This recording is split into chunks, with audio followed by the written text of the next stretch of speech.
বন্ধুরা, আজকে আমরা বলবো বোঝে না সে বোঝে নার পাখির কথা কিংবা কুসুম দোলার ইমনের কথা। এই দুটি সিরিয়ালই প্রচারিত হয়েছে স্টার জলসায়, আর এই সিরিয়াল দুটি দারুণ জনপ্রিয় হয় অল্প সময়ে। এর মাধ্যমে বাংলাদেশ ও ভারতের পশ্চিমবঙ্গের বেশিরভাগ পরিবারের একজন হয়ে যান অভিনেত্রী মধুমিতা সরকার। পাখি হিসেবে তিনি পেয়েছিলেন তুমুল জনপ্রিয়তা, তেমনি ইমন চরিত্রটিও দর্শকদের দারুণ পছন্দের। ছোট পর্দায় মধুমিতা সরকারের শুরুটা হয়েছিল ২০১১ সালে। সিরিয়ালটার নাম সবিনয় নিবেদন, প্রচারিত হয়েছিল সানন্দা টিভিতে। একই সিরিয়ালে তার সঙ্গে কাজ করেছিলেন সৌরভ চক্রবর্তী।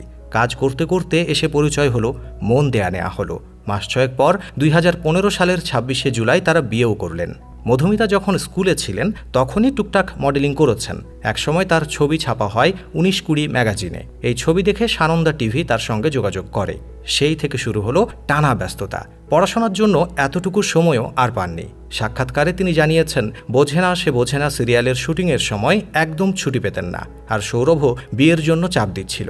তবে শুটিংয়ের চাপের জন্য তো আর বিয়ে পিছিয়ে দেওয়া যায় না। রাজি হয়ে যান মধুমিতা। শেষ পর্যন্ত রেজিস্ট্রি বিয়ে করেন তারা। সৌরভ চক্রবর্তী নিজেও সিরিয়ালের জনপ্রিয় তারকা, এখন কাজ করছেন চলচ্চিত্রে। একই ইন্ডাস্ট্রিতে আছেন দুজনে।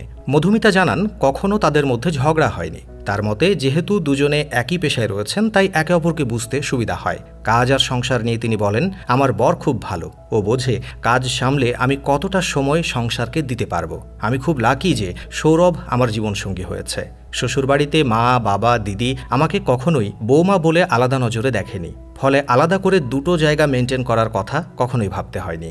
পাখি আর ইমন এই দুটি চরিত্রই দারুণ জনপ্রিয়। মধুমিতার কাছে কোনটি বেশি প্রিয়? এ প্রশ্নের উত্তরে এই অভিনেত্রী বলেন, পাখিকে আমি শ্রদ্ধা করি। এত বছর পাখিকে দর্শক ভালোবেসেছেন, কিন্তু ইমন যেন আমার প্রতিচ্ছবি। নিজেকে আমি ওর সঙ্গে কানেক্ট করতে পারি। তিনি আরও বলেন, এতটা মিল কোনো চরিত্রের সঙ্গে আমার হয়নি। ক্যামেরা, লাইট কিছু নিয়েই ভাবতে হয় না, শুধু ইমন চরিত্রের নাম মনে রাখি। বাকি পুরোটাই তো আমারই রিয়াকশন। যেভাবে বাবাকে বলি, মাকে বলি, চিৎকার করি, ঠিক সেভাবেই কথা বলেছি। ফলে আলাদা কোনো প্রস্তুতি নিতে হয়নি। ভারতের পশ্চিমবঙ্গের পাশাপাশি বাংলাদেশেও বোঝে না সে বোঝে নার পাখি চরিত্রটি এতটাই জনপ্রিয় হয় যে ওই বছর ঈদে পাখি ড্রেস নামে মেয়েদের নানা পোশাক বাজারে আসে।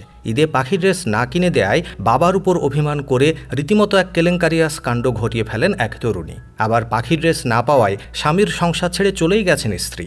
২০১৬ সালে বাংলাদেশের একটি টেলিছবিতে অভিনয় করেন মধুমিতা সরকার। টেলিছবিটির নাম মেঘবালিকা। এখানে মধুমিতা অভিনয় করেছেন মোশাররফ করিমের সঙ্গে। কিছুদিন আগে একটি ভিডিও পোস্ট করেছেন মধুমিতা। দেখা যাচ্ছে নাচ প্র্যাকটিস করছেন, কিন্তু ক্যাপশনে সারপ্রাইজের ইঙ্গিত দিয়েছেন তিনি। আর সেটারই অপেক্ষায় আছেন ভক্তকুল। আপনিও কি তার অপেক্ষায়? কমেন্টে জানাবেন। আজ এখানেই বিদায় চাইছি। এতক্ষণ সঙ্গে থাকার জন্য অসংখ্য ধন্যবাদ।